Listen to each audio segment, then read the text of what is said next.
Salut, bien en jeu de puissance. Comme on a pris l'habitude, toutes les semaines, un top 5, un flop 5. Cette semaine, c'est le flop 5.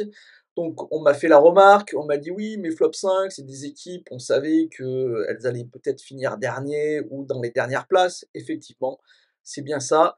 C'est bien les équipes qui, à mon avis, vont se trouver dans les 5 dernières places, celles qui auront le plus de chances d'aller récupérer le meilleur pourcentage pour aller choper le premier choix de draft.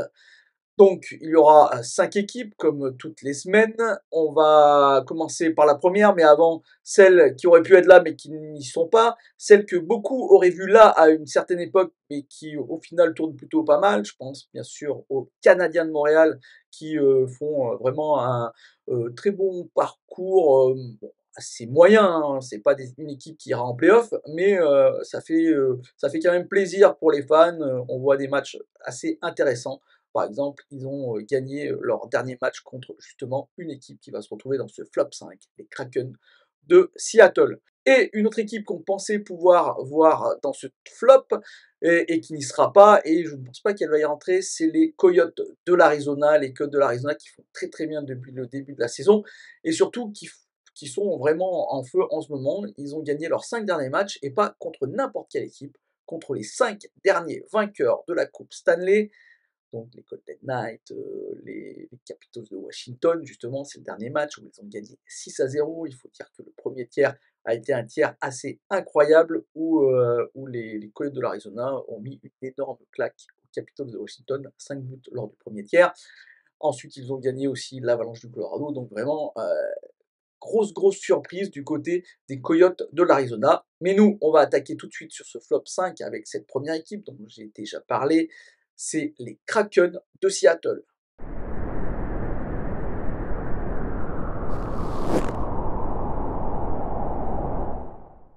Les Kraken de Seattle qui ont perdu justement contre leur dernier match contre les Canadiens de Montréal, qui sont sur leurs 10 derniers matchs avec seulement 3 victoires pour 7 défaites, une fiche de 8 victoires seulement pour 16 défaites et 6 défaites après le temps réglementaire, moins 18 en termes de différentiel. Donc ça ne va vraiment pas du côté des Kraken. 4 défaites d'affilée, ça marche pas. On est plus en train de voir le Kraken de l'année numéro 1 plutôt que de l'année numéro 2. Le gardien n'est pas bon et le collectif ne marche plus comme il avait marché la saison dernière. La saison dernière, je vous le rappelle, ça avait été une surprise. Eh bien, cette année, pas de surprise pour le Kraken qui est en train de descendre petit à petit et qui, à mon avis, n'a aucune chance de se qualifier et va sûrement se trouver dans les dernières places de ce classement à la fin de la saison. Ensuite le flop 4, c'est les Ducks d'Anaheim.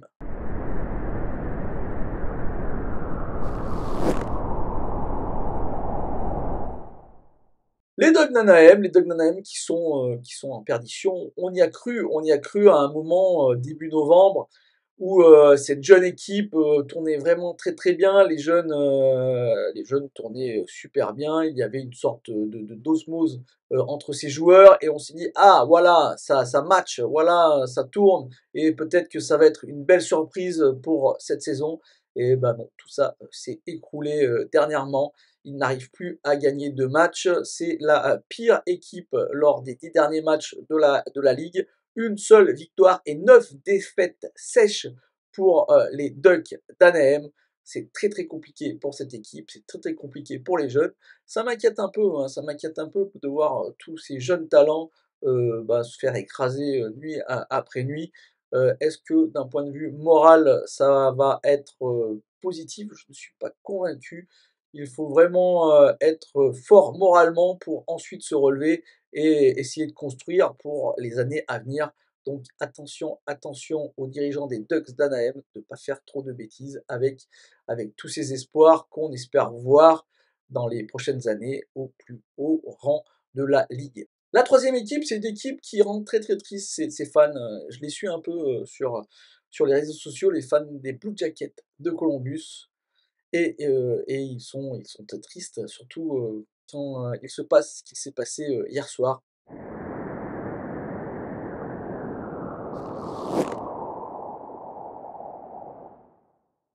Et oui, hier soir, les Blue Jackets de Columbus affrontaient la grosse écurie, les Kings de Los Angeles. J'ai fait une vidéo en début de semaine pour vous dire tout le bien que je pense de cette équipe des Kings de Los Angeles. Ils affrontaient et c'était plutôt bien parti pour eux, hein, car à la fin du deuxième tiers, ils menaient au score 3-0. Et là, on se dit, ah ben voilà, les Blue Jackets de Columbus vont faire la même qu'avec les Boston Bruins où ils avaient gagné le match. Et ben pas du tout. Ils se sont fait rattraper 3-3 à la fin du temps réglementaire et ils vont perdre lors de l'overtime. Philippe Dano leur a fait très très mal. Et j'avoue que les fans, j'ai vu beaucoup de réactions de fans qui n'en peuvent plus, ils n'en peuvent plus de cette équipe. Il faut dire que c'est vraiment pas terrible du tout depuis le début de la saison. Seulement 8 victoires pour 18 défaites, moins 14. Donc ça fait vraiment très très mal du côté, des Blue Jackets de Columbus. Quel est le futur pour cette équipe? C'est vraiment la question qu'on peut se poser parce que au final, c'est pas moi je trouve que la formation est pas si mauvaise que ça, il y a quand même, des bons joueurs, des Patrik Laine, des Johnny Gaudreau, même si Johnny Gaudreau, n'est que l'ombre de lui-même dans cette équipe, des Marchenkov qui tourne très très bien, des Werenski en défense, et les gardiens pêchent un peu. On se demande dans quelle direction vont les Blue Jackets de Columbus. J'avoue que moi je ne vois pas, je suis dans le brouillard avec cette équipe, je ne sais pas dans quelle direction ils vont. Dans tous les cas, ils vont dans la direction du bas-fond du classement et ils iront récupérer, après Fantilli, peut-être un autre jeune rookie prometteur. Le flop 2, et ça a changé. Ce n'est plus les Blackhawks de Chicago, on aurait pu le croire, c'est les Sharks de San Jose, oui, oui, je les ai fait monter d'un cran.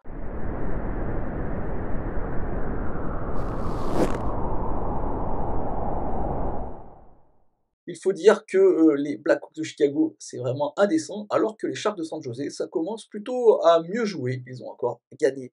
La nuit dernière, c'était contre les Islanders, c'était après l'overtime, mais ils gagnent 5-4, en plus c'était sur la route.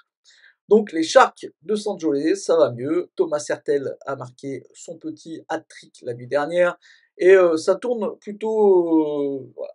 On voit que c'est une équipe qui a commencé à prendre son rythme de croisière et qui va remonter petit à petit dans le classement peut-être. Vu que, comme je vous l'ai dit, c'est quand même beaucoup plus intéressant en ce mois de décembre que ça l'était au mois d'octobre et début novembre, où là on se disait que cette équipe allait peut-être battre tous les records sur les défaites. Et ben pas du tout, ça tourne bien. Donc bravo à la direction, bravo à l'entraîneur qui a su faire d'une équipe inexistante une équipe qui arrive maintenant à se défendre soir après soir. Et c'est pour ça qu'il remonte dans ce flop 5. On rappelle que cette équipe est en reconstruction. On ne sait même pas si Thomas Hertel va finir la saison chez les Sharks de San Jose. Donc c'est pas pour ça qu'on les verra beaucoup plus haut que la deuxième ou troisième place, en partant bien sûr de la fin.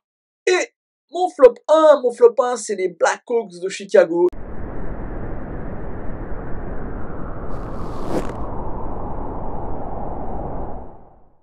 La magie Color-Ménard ne sert à rien. Bon, il faut dire qu'ils ont eu un peu des difficultés, les Blackhawks de Chicago. Ils ont perdu Taylor Hall qui s'est blessé pour toute la saison.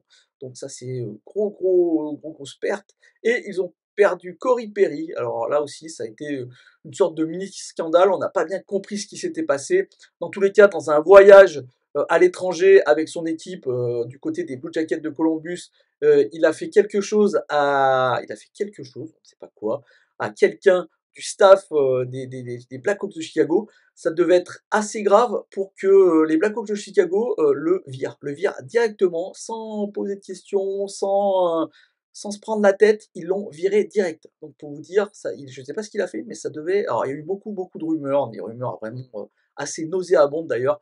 Je ne veux pas rentrer là-dedans parce que j'en ai strictement aucune idée de ce qu'il a fait et pas grand monde le sait, à part peut-être la direction des Blackhawks de Chicago lui-même et les personnes qui ont dû subir ce qu'a fait Corey Perry. Dans tous les cas, c'était assez grave pour se faire virer très très rapidement, pour que la NHL ne mette pas les Blackhawks de Chicago dans la panade avec leur cap salarial et donc le salaire de Corey Perry. Lui-même a fait une lettre d'excuse qu'il a postée sur les réseaux sociaux en disant que ce qu'il avait fait était inadmissible et qu'il ne le ferait plus jamais et qu'il allait se faire aider parce qu'il avait bu de l'alcool et qu'il fallait qu'il se fasse aider par rapport à l'alcool. Et oui, encore un joueur qui a du mal mentalement.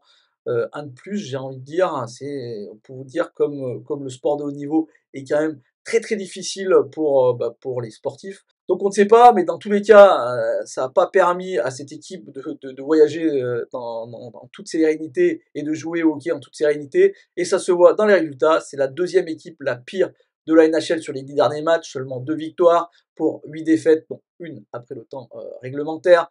C'est en train de s'écrouler. Et cette équipe, à mon avis, est bien partie pour finir dernière de cette année, encore une fois, malgré Connor Bedard. Voilà, on a fait beaucoup de papiers sur Connor Bedard, mais c'est bien la preuve qu'un seul joueur, même le plus talentueux possible, ne peut pas grand-chose ne peut pas grand-chose quand une équipe derrière, c'est une équipe très très moyenne ou même mauvaise. Voilà, j'ai fini mon flop 5. J'espère que ça vous a plu avec des news à l'intérieur. J'espère que si c'est le cas, n'hésitez pas à me faire un petit like, un petit commentaire, ça fait toujours plaisir. N'hésitez pas à partager la vidéo, c'est ça qui permet d'avoir plus de visibilité pour moi. Et donc ça me fait toujours plaisir d'avoir un peu plus de visibilité. Et je vous dis à bientôt pour de nouvelles news de la NHL. Allez, ciao!